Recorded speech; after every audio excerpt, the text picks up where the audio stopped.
was an audible groan from the audience when the Hobbit trailer came up, because I think a lot of people were expecting Superman. I was. So wait, they only ran the Hobbit trailer? They didn't run the... just oh, wow. So that's what did they show you? You saw it at the regular press screening I saw it today. I saw it at the press screening where there were no trailers, and then I saw it at like a public screening last night. Yeah. So we can frame this time-wise. So we're recording this 2 o'clock on Friday, which is July 20th. Okay, did you start recording now? Yeah. Is this the actual show? Yeah. We just wanted to give people some context as to the news is coming fast and furious right now about what's happening in Aurora, Colorado. Yeah, we're doing this on Friday afternoon, the 20th. Yeah. Last night around 4 or 5 a.m. Our time, Our time. Someone walked into a theater in Colorado, threw a tear gas canister, I guess they're saying, and started shooting up the place at Dark Knight screening. So that's, kind of puts a damper on the whole let's discuss the Batman movie thing. Well, yeah. Except if you want to get into, I saw a thing that Ty Burr went on Neckin? New England Cable News. NECN. Yeah, Neckin. Yeah. You call it Neckin? I do. I'm on first name basis with it. I like that, yeah. Because they were saying, that the movie's not to blame. Yeah, well, of course the movie's not to it blame. was the first screening. So unless this guy's a member of the press, which he might be, it was, it wasn't a reaction to the movie. Although you want to hear something really bad taste? Go for it. Sure. No one's going to hear us till Monday or something, right? So my brother tells, I see it on the internet. My brother tells me he's watching Fox News to get the right story, right? Oh, right, yeah. So Fox News is going in the background. I see it on the internet, and I say, well, suddenly what Fred Willard got caught doing isn't so bad. Yeah, that is a point. Insensitive, but Well, no, but it's there. It's there. I have to agree with what Garrett Daly said. I can't believe that that theater still exists in L.A. Right. My brother's like, they have porn houses? Doesn't he have a focusing on the wrong thing here. I mean, the theater is still there. It's 2012. Who here in the room, we'll leave Sarah out of this, has actually gone into a theater to see an X-rated movie? In the into with paid admission, sat down like you were going to the AMC Lowe's, but it was Deep Throat, not Batman. I think those stopped existing before I was old enough to go to those theaters. I did go into a theater in Chicago in the mid '80s. Yep. Mm-hmm. Yeah. I had to go to New Bedford, Massachusetts. I grew up in Rhode Island, and Rhode Island only showed edited movies of that.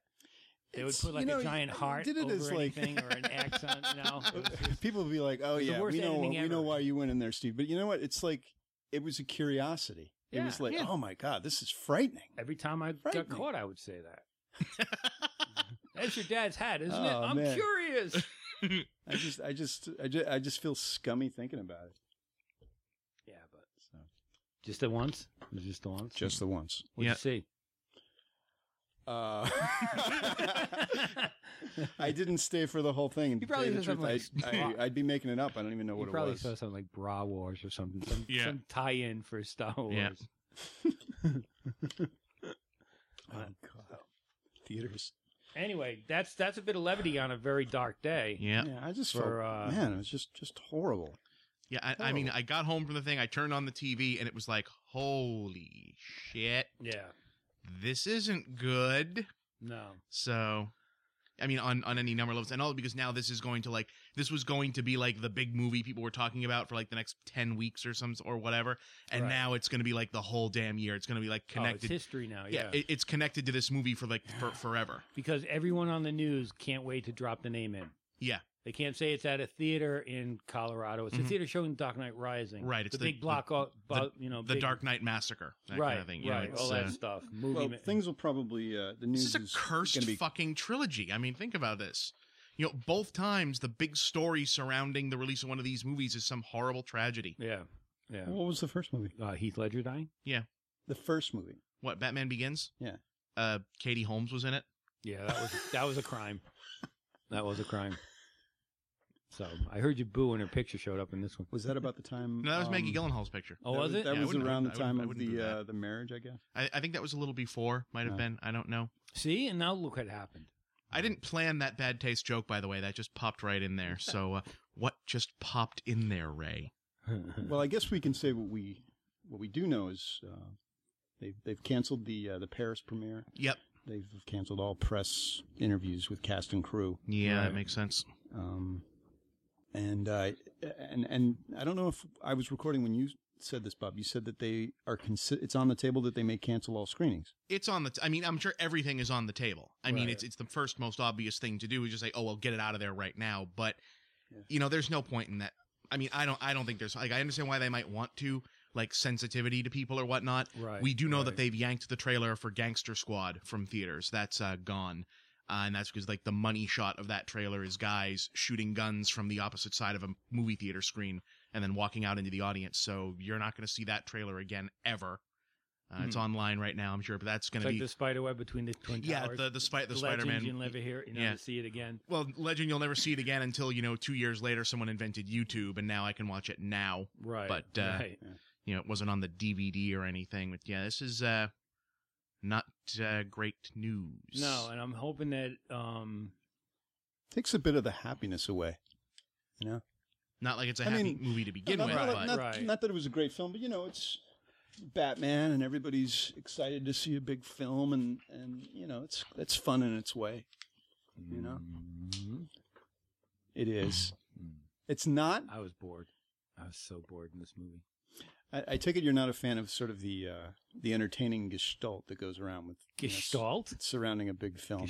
Gestalt of Batman. What does that mean? Gestalt. God bless you. Yeah. The entertainment. God bless you. The all-encompassing knowledge, the hype of hype. Yeah, no, Batman. Not the hype. Batman. You don't go to a movie anticipating the fun of the crowd. No, God, no. You hate the crowd as much as I do. Yeah, I do. See?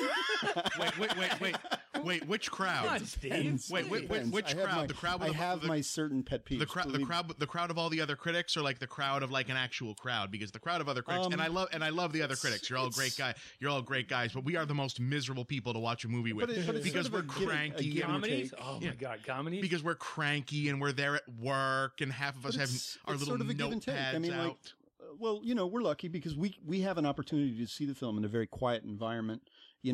Empty seats we can put our feet up, we can sit back. It's more of a, it's not a rushed or, uncomfortable experience. If we choose to, see it at the earliest opportunity, which is typically a controlled screening environment. But when they have the promo screenings, or if you're seeing it on the day of, I mean, it's like. If you're feeling mashed, I mean, people, it sort of depends. Like me, one of my pet peeves is screaming kids and then the people with their fucking phones and, all the things that go on. But then, if people are really excited about the film, it can be a fun time. Oh my God, there were 4 babies in the public screening of this I saw last night. Really? Yeah, I mean, and I want to see a movie like this with a big crowd. All 3 times they screened The Avengers for us, it was with a full audience. What time did you see it last night? Midnight. And there were 4 babies. That's babies in Colorado. There's these women who are like the possum women, where it's one woman. If you're bringing your baby to a midnight screening, you're an idiot.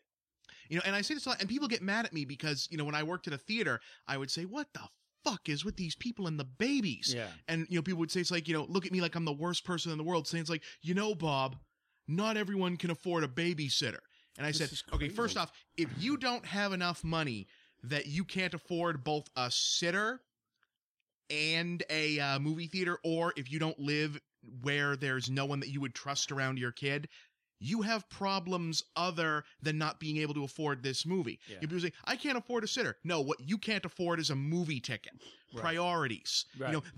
And it's not like, this is 1955 and, this is the only chance you're ever going to get to see this movie near you. It's like, this movie is going to be in on air demand conditioning in 6 months. Right. Right. Stay in your fucking house. Raise that kid. Do right by him before he grows up and robs me. Sadly, one of the injured in the hospital. Didn't want to go there, John, but okay. I'll go there. No, that's fine. That's fine. It crossed my mind. Sadly, one of the injured is a 3-month-old. Oh, Jesus Christ. Really? Why is that kid at a midnight screening? That's what I thought. Oh. Yeah.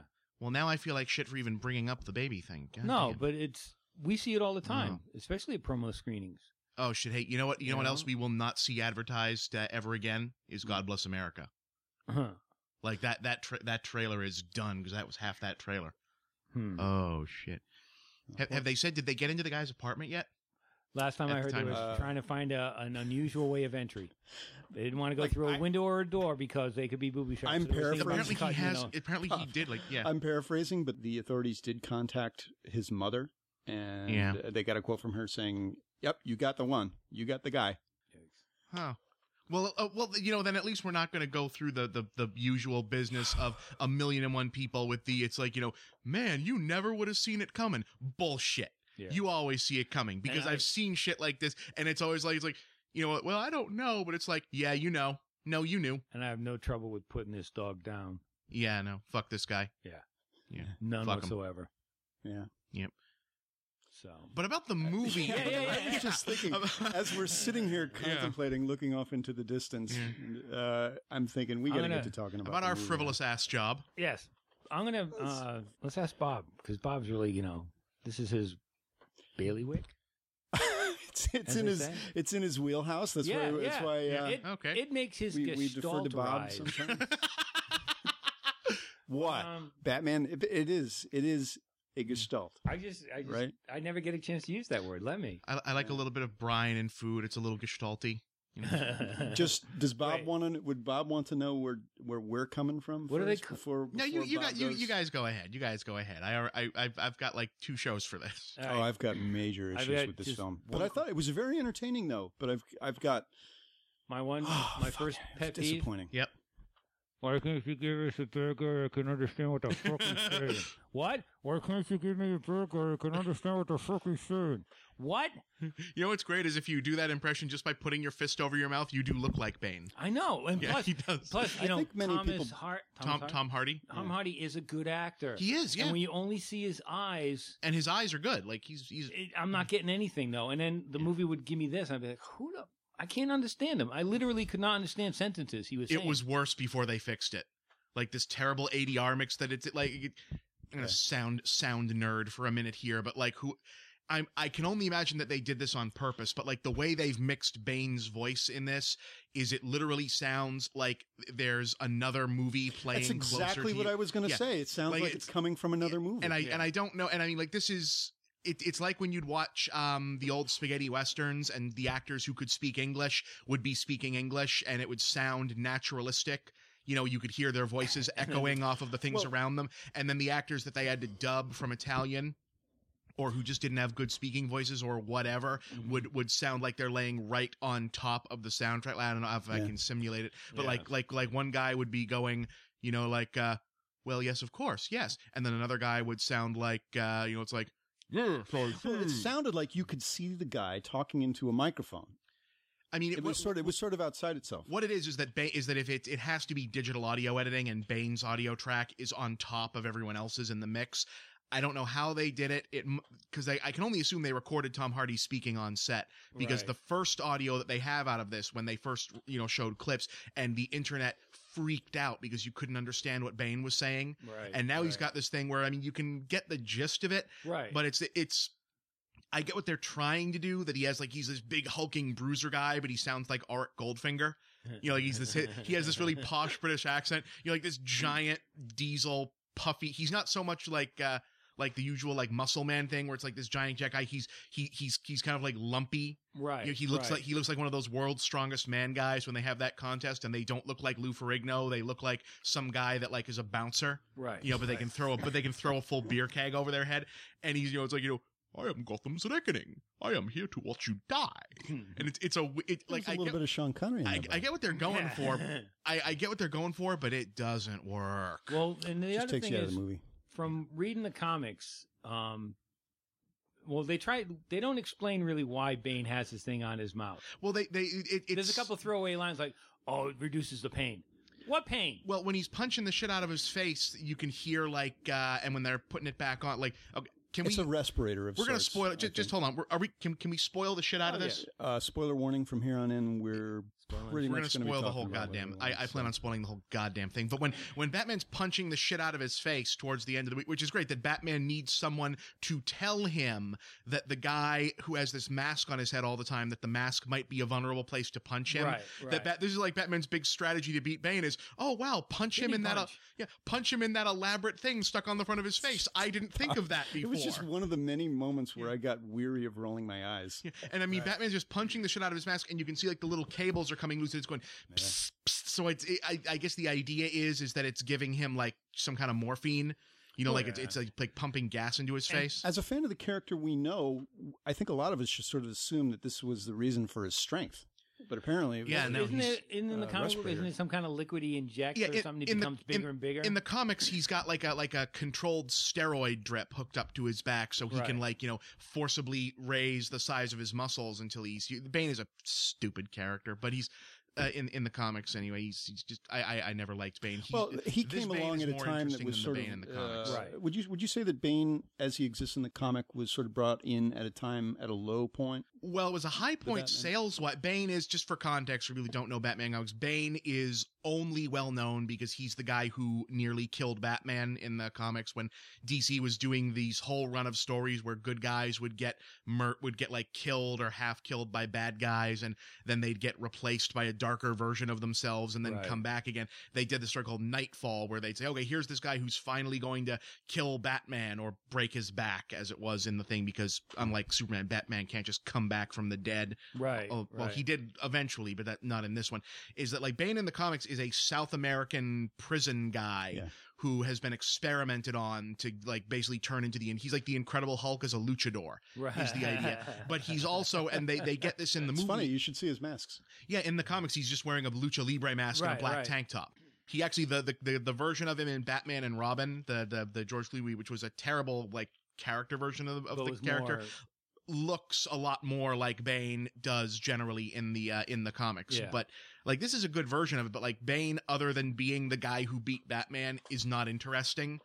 He should be, because like, okay, here's this guy who looks like a Mexican wrestler, but he's the Hulk, and he's also like crazy smart and can outthink Batman. And but in this one, it's like it really the only thing it has to do with anything is that it's just we know the guy's name, he has a mask, and at one point he kind of puts Batman out of commission. I think Bane as a character is great for performance purposes.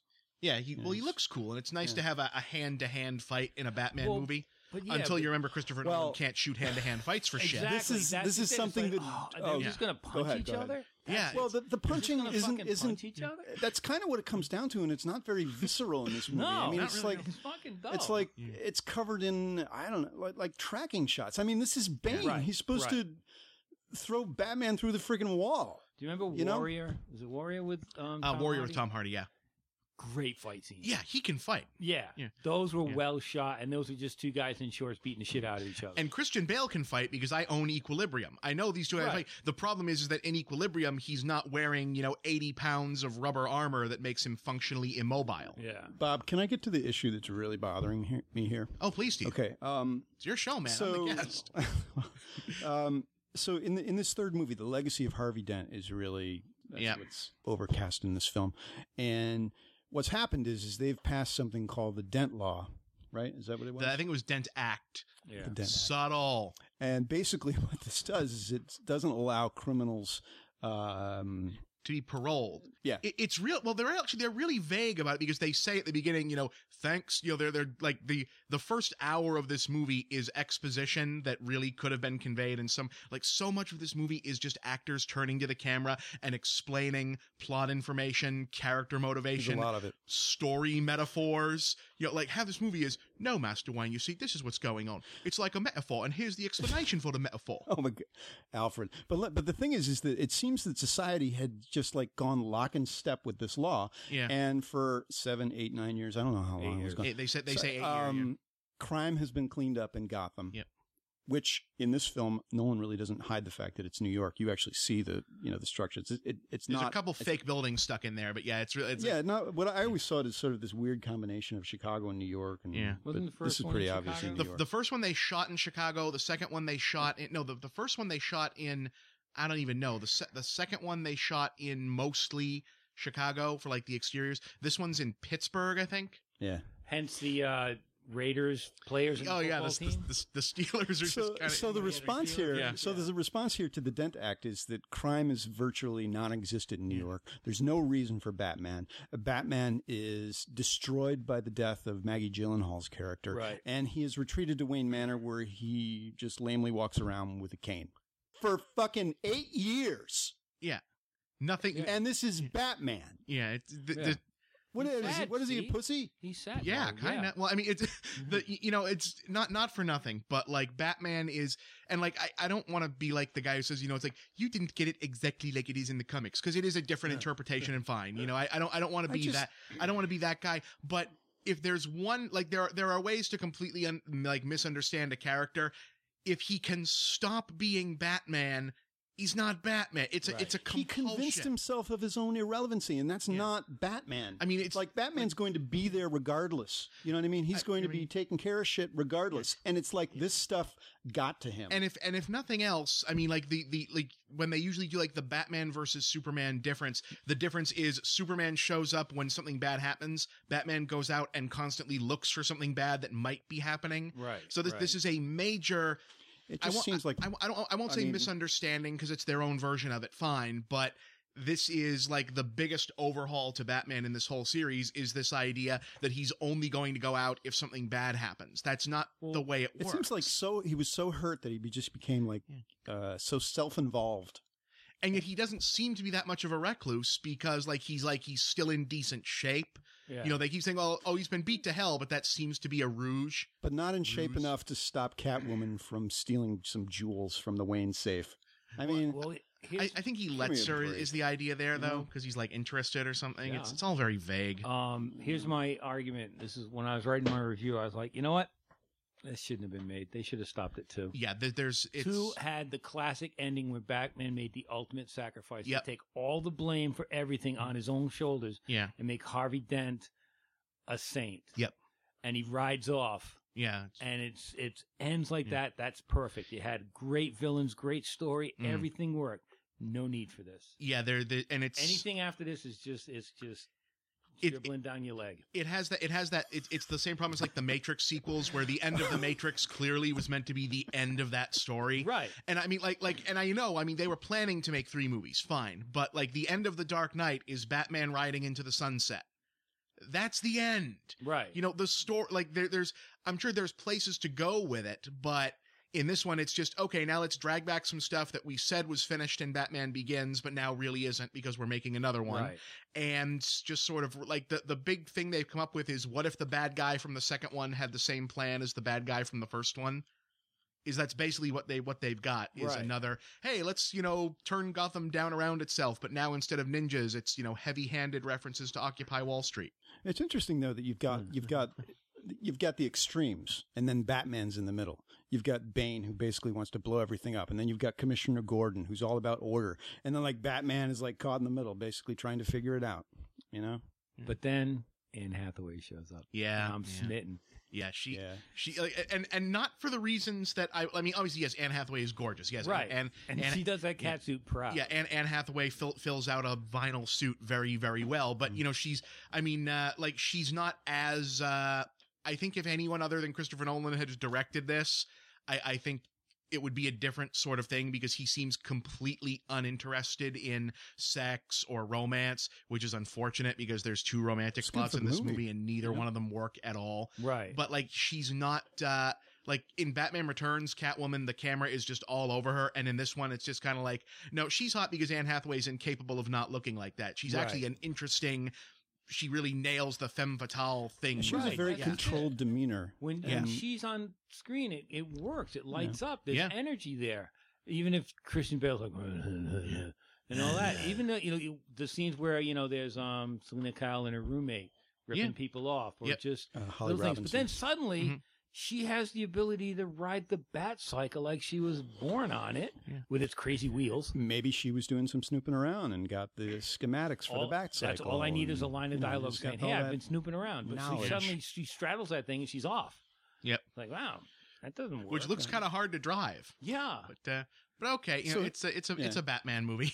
They can figure it out. Yeah. I mean, so her big issue is like whether or not she's going to go back to Gotham to help save the people, or she's just going to save herself by clearing her record, by getting this computer. What I don't know what it is. So much USB tension as to whether or not she's going to turn just around gonna and be have a good. a new life. And her character arc is weird too. Yeah. It's like, and I mean, like, it works because she kind of sells it, and I get the idea, but like the idea, the movie is making this weirdly reactionary statement about the whole Occupy thing. Yeah. You know, where like, you know, Catwoman is in the movie early on talking about, oh, the rich and the poor and the haves and the have-nots to like justify being a criminal, and like saying all this whole kind of like, you know, like quasi-socialist rhetoric, Right, you know, and right. then later on in the movie, Bane shows up, and Bane's big plan is he's going to turn the poor people against the rich people and make Gotham go down, and we have all these like scenes that are supposed to, you know, like heavy-handed references to the French Revolution. Well, yeah. I think in the story writing process, that's what Nolan and his brother were going for. Yeah, I know. Was some sort of reflection of Tale of Two Cities. Oh yeah, no, you know how I know this is a reference to A Tale of Two Cities? Because they tell us that every 10 minutes once it starts. Like, hey, we're referencing A Tale of Two Cities. Can you tell Tale of Two Cities? Literary references. Aren't we clever? And right, but they only take it up to we made a reference. Yeah. There's nothing after that. Yeah, the subtext really isn't quite there. Like, it could be, but like the whole like the reason this is there is so that Catwoman can have an arc, is that, you know, she talks all this shit and then it starts going down and she's like, oh wait, I'm sad now. This is mean. Maybe rich people are people too. Yeah. You know, it's you know, she like, you know, it's this bizarre moment. Talk about talking shit. Bane in his apocalyptic speeches that ultimately were just sort of hollow. I don't know. I couldn't understand her. People have got them. Take back the he comes off as like some sort of French Revolution or Robespierre or something. Yeah, like I mean, that. You know, and he's like dangerously inspiring. Yeah, and I get what they're going for. Like, it's like, okay, so this is the guy who shows up who's, you know, it would be maybe more interesting if he didn't tell us before he starts with the revolutionary speech. The movie has a major structure problem in that it opens and Batman hasn't been Batman for 8 years. Okay, fine. So then we get like a, you know, 20, 30 minutes of, okay, Bruce Wayne is going to learn to be Batman again. Okay, The Dark Knight Rises. Makes sense. And then we get to the middle of the movie and Bane does the only thing that Bane is ever there to do, which is knock Batman out of commission for a while. And they throw him in like a prison that he has to get out of, and he has to learn to be Batman all over. So like the movie starts, ends, starts up again. I think like Nolan, to me, I think he was lauded for this like interesting manipulation of time in Inception. But I mean, if he's doing anything like that here in Dark Knight Rises, it's confusing. I found moments of this film confusing. There's the fact that, like, how much time did, you know, Bruce have to recover when he was knocked out of commission? And his spinal cord is protruding. We'll just knock that back into place. Yeah. He'll be on your feet in a few days. Yeah.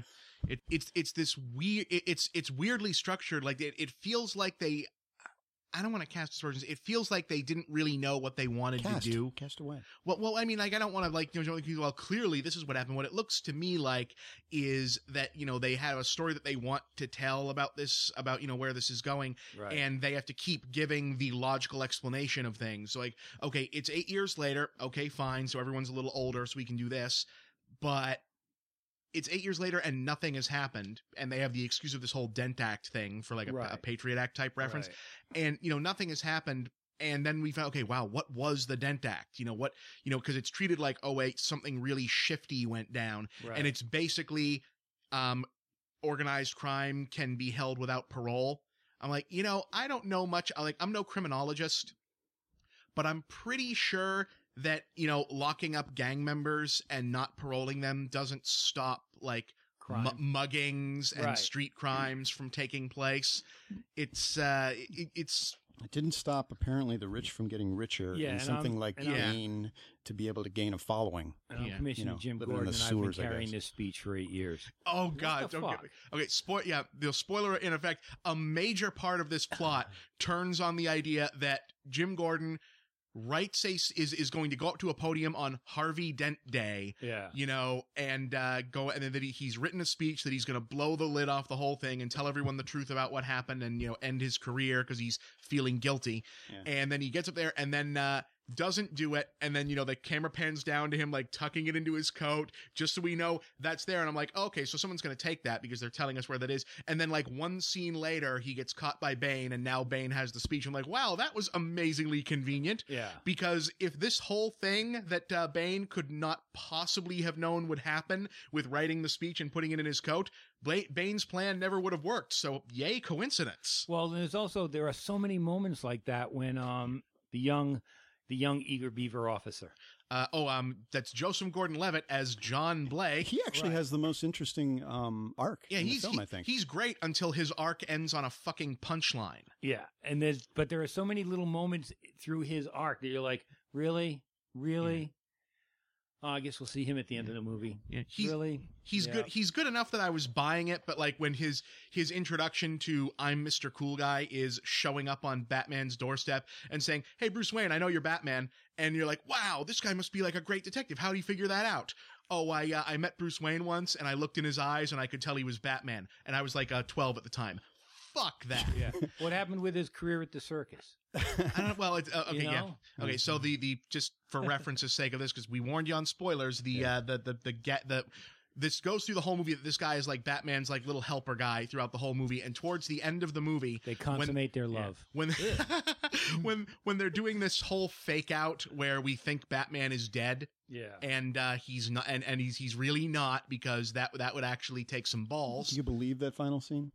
I don't. Is it imaginary? Is it in Alfred's head? The way that scene would have been great is having Alfred look into the camera like he saw something and then smiling and then cut to black before.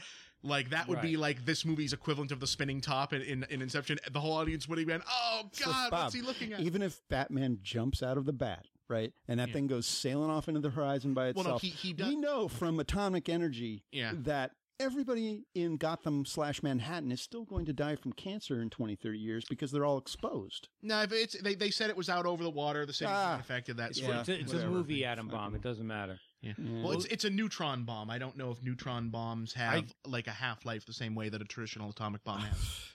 I mean, I'm sure the sea life out there is fucked, but no, it's they. But that could work in the fourth one. They do say it like that thing with Morgan Freeman when the guy says, "Oh, the autopilot was working the whole time." That tells us, okay, he bailed out like right before that. Right. So he bailed out way before that went down, which is stupid. They must have a scene with Batman crawling up through the ice. So their whole big thing towards the ending is they're going through this whole Batman is dead. We've built a statue. Alfred is sad. Everyone is there. We built a statue that looks sad. He's got his head down. Yeah, the statue of Batman. The statue of Batman looks like really depressed. And that's supposed to inspire the citizens of Gotham. Well, it's like he's giving them a big look, like really. And Bane's supposed to inspire anybody. Yeah. All these people showed up to a fucking football game, and he blew the game up. And now they're all supposed to be like following him. Yeah, I'm sure. So they get to the end of this thing where they're maybe not following. They did look a little trepidatious. Well, they're listening, but he. They get to the end of this thing and they're going through this whole thing, and John Blake, who's been the helper for the whole movie, who has just inherited like some mysterious thing from Bruce Wayne. Goes up to collect a bag that's been left for him somewhere, and the woman goes, "No, there's no John Blake listed here," and he goes, "Oh, use my full name," and like my hand hit my head, and I went, "No, don't," and she goes, "Oh, you should use that more often. I like that, Robin," and I'm like, "Fuck you." This is so it's annoying enough that they've this is another series. Okay, question, Bob. Do you think that Nolan, in his revisioning of the Batman universe, had become so I don't know, engrossed in it, or maybe even a little condescending towards it? That he's been condescending toward it from the beginning. Do you think he was a little bit, did he think he was better than the source material? I don't think there's, and listen, I like Christopher Nolan a lot. I like his movies. I think he's a great director. Seems like a cool guy, makes, and I don't think this is a bad movie. I think this is a good, fun, a movie that I enjoyed. It just has these huge problems. But does he condescend to the material? Yeah, Christopher Nolan absolutely thinks comic books are stupid, thinks he's better than them, thinks that, you need to elevate this material to make it worthy of serious cinema, and that you have to take all of this stuff out of it. And like this thing with the Robin thing there is, I don't know why that's there. Because it kills that moment, because it's ending out like what should be like this somber thing is suddenly like a little fanboy joke that the fans are going to hate, because they're thinking, oh wait, Robin's been here this whole time and we didn't get any Robin stuff. Got some pretty loud cackles. because of the way Nolan feels about these movies, again, he should have stopped it too. Yeah. Because he had his art cinema ending. It's right there. And but so then watching this thing, I just got the impression it's like, okay, some deal went down. I have no idea if this is true, but some deal went down. He made a truckload of money. They decided, but all that shit at the end feels tacked on in post. I don't think Warner Brothers would ever dare edit Christopher Nolan. Right. So I don't they're not planning to make another one in this series. I mean, they were saying like a year before this came out that this is the end. Their tagline is the legend ends and we're going to reboot afterwards anyway. Right. So I don't know what all that business is other than an attempt to be more happy about it. Like maybe, reacting to the fact that the last one had a sad ending. So this one has to end a little happier. I don't know. I don't know about it. Doesn't Robin movie. I doubt it. It would be interesting. I mean, all the fans are going to come out and saying like, yes, Batman is still alive. John Blake is Robin, and the next one it's going to be Batman and Robin. It's like, no, they're not. But does this seem definitive to you? I mean, is it definitive in like the idea of Chris Nolan's universe of Batman? Not really, because Batman is still alive, and there's still all these things floating out there. There's a couple of. I'm not. I mean, like they easily could make another one. I mean, it's right. The stuff. I don't think they are. Right. But like the stuff's right there, and that's part of what annoyed me is like when it looked, I was like, you know what, this has huge problems. There's a whole shitload of stuff that doesn't work, but that is a ballsy as hell ending. You're going to send people home out of the theater going, holy shit, they weren't kidding. The legend ends. Batman dies. It's okay. This is good, and it fits in with his whole realism thing. Which is, these things can't go on forever and ever and ever and have a million different bad guys. Eventually, this guy gets killed. It fits, and then it ends like this, and it's like, well, that's no balls whatsoever. Right. Well, there's actually a bunch of nice things that I do want to say about the film. But before I do, by all means, my big problem with the film is that I found the manipulation of time confusing. And what I had said earlier about what Nolan was doing with Inception, what he did toward the end of the movie with, the levels upon levels of time. So he kind of does something like that here, but I found it hard to follow. It was sort of like this montage of stuff that came after Bane's speech, which I was confused as to the the time parameter. There of it. are when was the bomb going to go off, and how much time people had to get things back together. Watching that whole thing unfold, it was confusing to me. Are we going to see snow? Yes. There are so many ticking clocks in this movie for artificial tension. Yeah.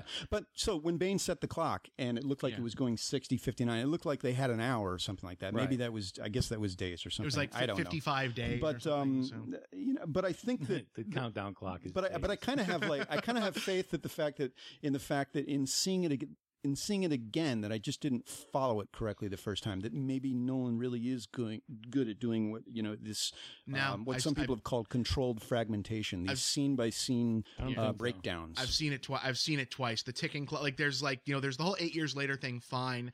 And then there's this whole business in the second act where, it's not enough to have a chase scene. We've got a chase scene that has like a computer upload bar filling up that they have to stop for some. And what I love about this is that he actually is good at this fake tension thing, in that we don't know what that thing is doing, but it's a clock and it's ticking down. So you're like, yes, go to it. We don't find out until 2 scenes later what the hell we were counting down to. Yeah. And I swear at this point in the movie, I just wanted to see Catwoman on the motorbike. I just wanted to see her cruising like they had in the ads. Just come back, Catwoman. It gets there. But before I get into talking about a couple of things that I really digged, the ultimate thing that really bothered me was that Bane turned out to be nothing more than a guard dog. Again. Twice. Yeah, so just for context of things that are there, the worst kept surprise in the movie for fans is that if you're fans of Batman, the bad guy in the first one was Ra's al Ghul. The main reason in Batman mythology that Ra's al Ghul is important is because his daughter is a Batman love interest that recurs. So throughout this movie, there's a second non-Catwoman romantic interest for Bruce Wayne, who seems to be this head of Wayne Enterprises, who they keep telling us is important for very little reason, and keep saying really cryptic things. And then right at the end of the movie, it's like, oh yes, this is actually Talia al Ghul. I thought she was interesting. I thought it was, it just turned out to be a plot device. Well, it's a functional twist, but let me ask you something. What does that twist add to the story? Not a thing.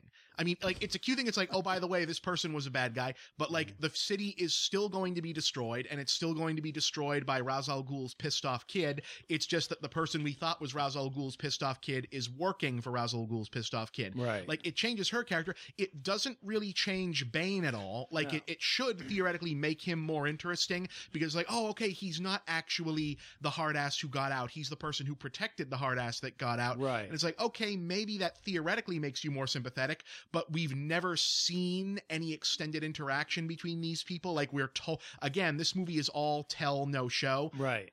We're told that Bane had this whole, protective relationship with this kid, and that turns out to be Ra's al Ghul's daughter.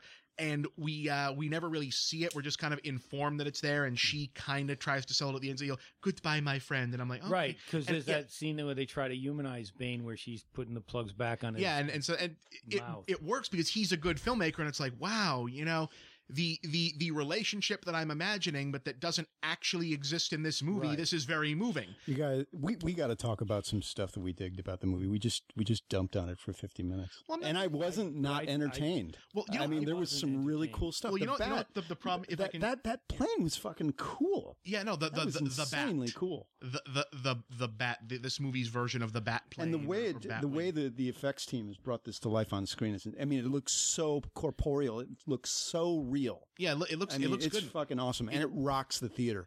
I It's mean, cool. this place was shaking. Well, that's the IMAX. Yeah, thing. that's because it's the really sound. loud. It doesn't mean it's really good. It's- just I- played really loud. I liked the plane. You know what the problem Blow is? me away. You know why this sounds more negative than the movie probably really, or at least than my review. I said halfway through it that it's like, man, this sounds so much more negative than I really because it's not terrible. It's not Green Lantern. It's not the Amazing Spider-Man. It's not terrible. Yeah, it's not. But the problem is that the things that are good about it are very kind of surfacey things that were also good about the other two movies. You're like, hey, Michael Caine's a good actor. You know that. Morgan Freeman is great as Lucius Fox. You know that. Christian Bale's a good Bruce Wayne. Yeah, the that. interplay between Christian Bale and Anne Hathaway is pretty good. They have good interplay, but they try to make it into, like, when they first showed up, it's like, okay, good. They're just going to kind of be like, bickering pseudo-ally thing. I thought, great, cool. Christopher Nolan sucks at sex and romance, so we won't have Catwoman be a love interest. And then out of the blue, in the last 5 minutes of the movie, suddenly Catwoman is in love with him. What the fuck? Yeah. I mean, and they do the same thing with, like, Miranda Tate, aka Talia al Ghul.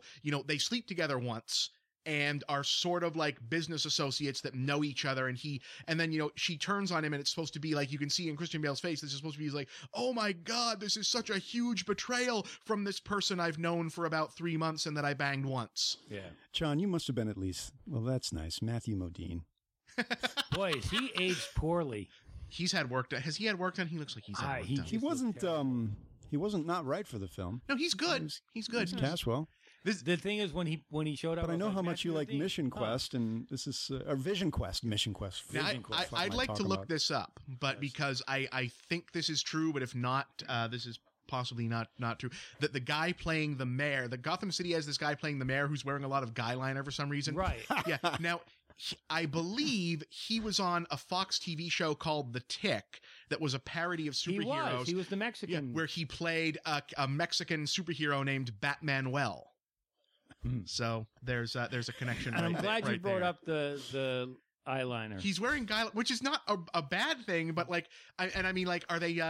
Is this because he kind of looks like Anthony Weiner in Guyliner, and it's sort of weirdly prescient because now I guess Anthony Weiner is going to be the mayor of New York. Batman has some pretty good eyeliner too. You can see it really well in the IMAX. That's the drawback of IMAX. And, yeah, you're like, wow, that's thick. do you think that he applies that himself, or does Alfred do it? Oh, I think he does it. Does he have a little kit? Well, like, you know, Alfred there just must makes be a sure kit in his he's on utility the- belt he's because always adjusted, like we have to Superman. assume he didn't use the fucking belt like, in the movie. They've never managed to like really work out a thing for superhero masks. Where in the comics the mask like has its own eyelids and such. Right. But like in the movie, like in the Michael Keaton movies, he has the black around his eyes underneath, and then in Batman Returns he takes it off, and then magically it's not there, but you can clearly see under that. Remember in Kick-Ass, it's like a great scene that like Nicolas Cage is like arming himself, and they stop to show him smearing black shit on his eyes so his mask will look right, and it looks so absurd. But then you think, man, Batman It has must to do be that done every damn day. It has to be All done. right, now here's the thing with the Batman costume. Okay, after he's had his back broken and he rehabs and then he gets another bat suit. Yep. The first time I see him,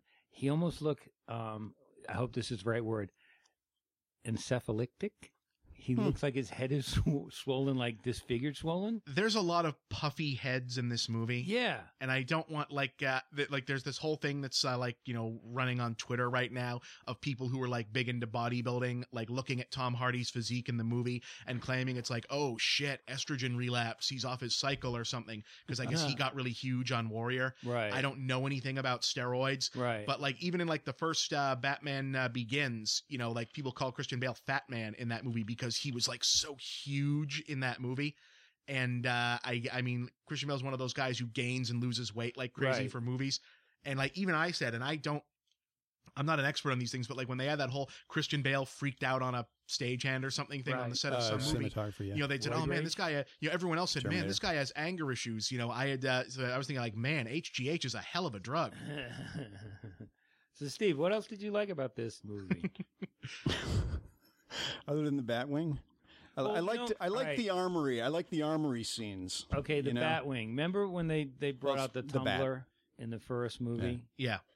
The whole thing that they went out of their way to show everyone was like, we really built it. It really works. Yeah. They didn't really build this thing. It's a special effect. Knowing Christopher Nolan, I'm sure it's based on some military prototype thing that they just haven't built yet. Well, that's what I was thinking when I saw the first Escape with the two, jet airplanes. Yeah, the first set piece was really, really cool. Yeah, that was entertaining. It's got a James Bond kind of thing going on. These big elaborate like they really should just give Christopher Nolan a James Bond movie because he's now made 3 that incidentally star Batman. Right. So they should really just kind of give him that franchise. I liked Hans Zimmer's score. You liked both soundtracks in the movie.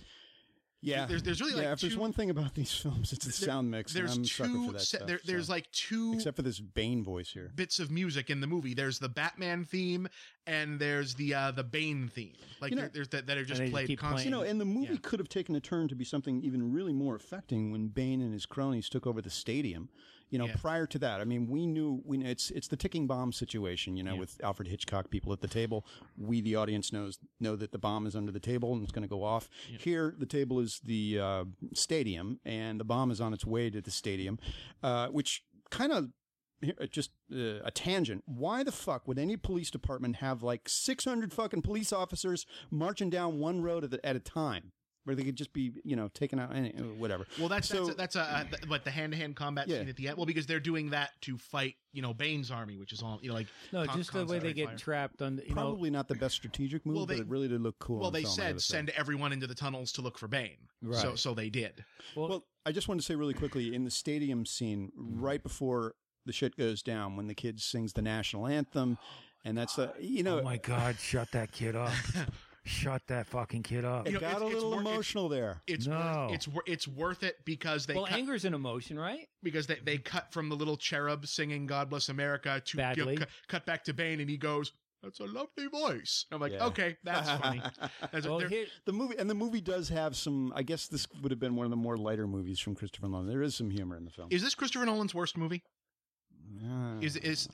Well, hold on. There's like following Inception, Insomnia, Memento, and the 3 Batman movies, The Prestige and Inception. There wasn't something about this movie that made me think this was astonishing. I would go with Insomnia. You think Insomnia is the least of them? Yeah. I would probably go with this one. Insomnia has problems. I think I liked Insomnia a little more. Right. But, I just think this movie suffers because it's convoluted. Well, plus here's the thing with and amongst a number of things, another one being Alfred. But it's convoluted and none of the convolution means anything. Right. Like the twist with Talia al Ghul. It's one big extra bit of plot that makes everything else a little more complicated, but it changes nothing about the story. And it's Alfred, just one other damn thing to keep track of. Alfred is this guy that's supposed to help. Bruce. He's supposed to pick up the pieces, and he is kind of an emotional schlub in this film. Yeah. But anyway, John, you were going to say, sorry. Here's the thing, Bane and his army in the sewers, his army of, street kids, orphans. When the orphans get too old, they have to leave the orphanage and go work for Bane. Oh my God, I thought they were going to pull an orphan in the bus situation. So they do they're underground doing something. Yeah. And at one point you see they're digging into the armory. Yep. That no one else knows about. Right. But then, so you talk about time thing. The time it would take for them to put that much concrete dynamite hybrid explosive underneath the stadium to blow up the field is one thing. The passage but then of time bombs in this go movie off is hard all to over follow. the city. Badly animated explosions. I think the implication is they've had 8 years to work on this. Yeah, but I can't. It's a supervillain plot. This is the problem with Christopher Nolan's realism thing. Is he wants it to be like, this super realistic thing where everything has an explanation, and this is all shit that could happen in the real world. And then when he gets to the stuff that can't happen in the real world, it's that much more obvious. Right. Like the major. I won't say plot jumps because the Avengers is actually pretty tight. But like in the Avengers, the other big superhero movie this summer, when things happen that are like, wow, wait, how'd they know to do that? It's like, oh, no, wait, you know what? There's a Viking god somewhere over there, so we're off there. In this one, everything is so tightly explained. When you get to something like the Bat, the plane that clearly doesn't exist, it comes in, it's like, oh, well, wait a minute. Right. And with all that explanation, all that exposition, all you need is a line of dialogue for, we've been spending 8 years planting shit all over the city. So it makes sense when you see shit explode all over the city. Right. It's just kind of like, really? Poof, poof. And they were just so badly done. It was like smoke puffs. It's a weird bit of because the rest of the movie is really good looking, but it's a weird looking. It is weird. I don't like it. I'm as guilty as anyone of beating the Avengers versus Dark Knight thing because it's like it's obvious to compare the two big superhero movies of this summer. Right. It's a little weird that they both have kind of the same ending. I mean, not like the same exact, but it is weird that like both movies end with, a hero flying a nuclear bomb out of somewhere in an act of self-sacrifice. Yeah, that's exactly what I was thinking. They both end with a giant hand-to-hand combat scene in the middle of, a major city between guys. And the nuclear bomb thing that's being flown out in both cases involves a rich guy with a clean energy product that gets corrupted by a bad guy. A rich guy who owns a major building in Manhattan, sacrificing himself to get rid of this nuke. Yeah, it's coincidence. I mean, they couldn't have been written together, but it does show you how, I guess, how samey a lot of this stuff gets after a while. Would it have been better if it ended with Alfred looking, you talked about he looking at cuts, and then we sit through the endless credits, and then there's a scene where the kid goes into the Batcave. Like it was an extra kind of thing rather than, it's like if the Avengers had ended and then they go to the falafel shop. Yeah. It might have been. It might have been. The thing is, it is kind of part of the plot, and otherwise, like the whole he was Robin this whole time thing is really the only way that spending this much of the movie with John Blake makes any sense. For a movie that's supposed to be an end, it sure does end with a beginning. That's why I think it just feels tacked on to me. Like, we said we were going to end it, but it makes so much fucking money. I want to say again, what I really did like about the film, the action scenes were really well, except for the one-on-one fight scenes with Bane and Batman. Excluding that one particular scene where he beats the hell out of Batman's face, cracks his mask off. That was pretty. Once Batman's lying down and getting punched in the head, that's a good fight scene. It's like you never see like Batman get the shit kicked out of him in this. But the action is so well done. Yeah, I mean it's really it's well really fucking amazing. I've seen staged. better, but yeah, I thought it was well staged and very pretty, but there was no visceral feeling for me watching it. I was like, ooh, that's pretty. I like when the two armies of guys who are both armed to the teeth with automatic weapons fire their automatic weapons for a little while, but then once they get in close range, they decide to have a fist fight instead. And I'll go back to Warrior when it was just two guys slugging out. That to me was visceral. Yeah, feeling. I felt like guys were getting punched. Right. This is kind of stagey. Yeah, I do like during the fight scenes that Christian Bale just kind of starts yelling, and they're like there's like two whole things during the fight with Bane where his dialogue is. You fight like a young man. Overall, I felt that Batman was just so, schlubby. You know what I mean? He was just like we question whether or not his heart's in this. He's so he's so defeated, and it's all like Which would work if they actually did it. Like the whole 8 years missing, no one's seen Bruce Wayne. They're clearly trying to make reference to The Dark Knight Returns, which was like the seminal dark Batman comic. But in that one, Batman hasn't been gone for 8 years. He's been gone for 20, and he's an elderly Clint Eastwood dude. And in this one, it's like, hey, Christian Bale has a cane and gray streaks in his hair. Well, in a way with what was her name again? Selena Kyle's ward. Holly Robinson. Was she not a Frank Miller creation? She might be. The version of Catwoman's had a million origins because she's one of those characters where the origin is not important. It's just she's a cat burglar. Mm-hmm. And, like Frank Miller was the one who decided that she had been a prostitute at one point because Frank Miller only writes women who are prostitutes. Mm-hmm. So he doesn't know any other sort of profession for women exist than being hookers. So she might have been an invention of his from Batman Year One, but she shows up in the movie. I was like, oh, Holly Robinson's in the movie. Okay, cool. This is, the name is not an accident. She's Catwoman's Robin a lot of the time. But and wasn't she Juno Temple? Juno Temple, yeah. Dirty Girl. Yeah. And by that I mean the movie. It's not a bad character in the movie, but it's another one of these things like Robin and like Talia al Ghul that feels like now Christopher Nolan, who hates comic books, doesn't want anything to do with them, doesn't want anything to do with the DC universe, all of the sudden decides, you know what, let's pack these with references for the fanboys, and he doesn't know how to do it. Do you expect that, like, in a certain sense, that your readers are going to just have it out with you over this, and the fact that you so detested Spider-Man, and the idea that the whole idea of a fellow of a certain geekhood is supposed to like these things? Yeah, and that's fine. I'm already catching shit for the Spider-Man one. I understand because I really hated Spider-Man. Maybe I was a little too angry about how much I disliked Spider-Man. So because I disliked the movie. You're getting angry now. And I disliked the the circumstances under which it had been made. With this one, I don't dislike this movie. So far, like, the worst I'm getting is people rushing into the comments to warn people about don't listen to him, it has 80% on Rotten Tomatoes, it's good, go see it. I think we should have said that right off the bat, that we didn't. I mean, John disliked the movie. Yes. I didn't dislike it. I thought it was very entertaining, but I was disappointed with it. And Bob didn't dislike it. I didn't dislike it. I'm disappointed, but and the thing is, I went in with low expectations because I knew, there's no way that this is like, I did not rewatch The Dark Knight. I watched Batman Begins on TV a little while ago. I didn't rewatch The Dark Knight because it's unfair to compare this movie, which is just a movie, to that movie, which was this lightning in a bottle cultural event. It's no, but like, did you consider doing the threefer? They had it. I did, but I didn't want to. And I, like, when they do it for the Lord of the Rings, fine. I will, take some days off and get an insulin drip and do that. Did I interrupt your chain of thought there? You were going to say something.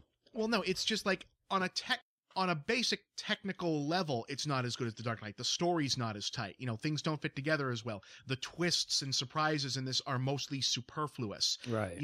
There's way too much tell and not enough show.